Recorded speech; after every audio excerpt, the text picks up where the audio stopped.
life's about to get a whole lot easier for someone installing cabinets using the 76 Cabinetizer from Paragon Pro Manufacturing Solutions. This is your average Joe. He always wears safety glasses and a hard hat when he'll be working with heavy loads around or above his head. Nice job, average Joe. First, let's do a parts check so you know what you're working with.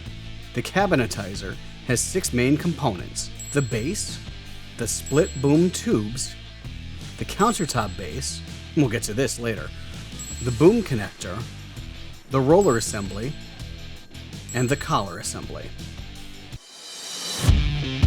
Like anything else worth its weight in gold, the Cabinetizer is built from the ground up. Take your wheeled base and set it on solid ground. Then lock the caster brake for added stability. Next, get half of the split boom and place it in the square tube at the back of the base. Once it's firmly in place, lock it in by tightening the thumb screws. Now, take the split boom connector and place it in the opening at the top of the boom tube. It's got a nice ring to it. Boom tube. Using an Allen wrench, lock the connector in place by tightening the screws. The Allen wrench comes with a Cabinetizer and can be found stored on the back of the collar assembly. Wasn't that nice of us? The collar assembly goes on next. You'll need to unwind the strap for a little slack before picking it up and placing it over the boom. The boom tube is square, and the opening in the collar assembly is, you guessed it, square. They look like they should go together, and they do.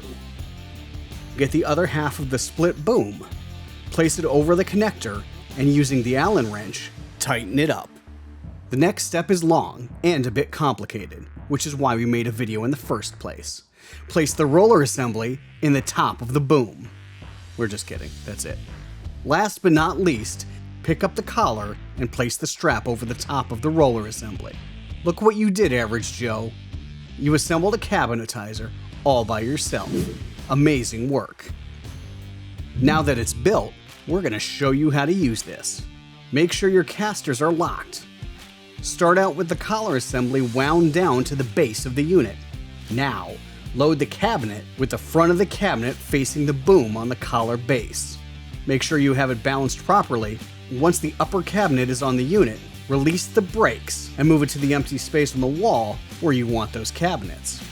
Relock the brake once you're in position, and then crank the winch until the cabinet is at the right height.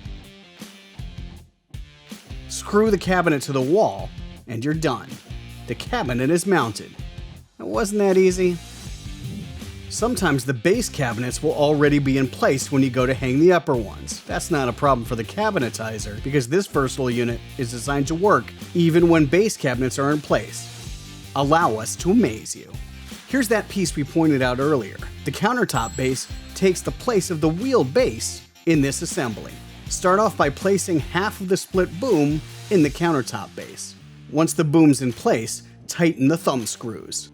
The next part's going to sound familiar. Take the collar assembly with some slack and place it over the boom tube until the assembly is resting on the base. Place the roller assembly in the top of the boom tube. Finally, lift the strap up and over the roller assembly, and you've got a unit ready to mount upper cabinets whenever there are lower ones already in place. Once the countertop base is in place, start cranking your winch wheel until you have those upper cabinets right where you want them. Screw the cabinets to the wall, and your work here is finished. Everyone will think you worked a lot harder than you really did. Another above-average job done by an average Joe. Brought to you by the Cabinetizer.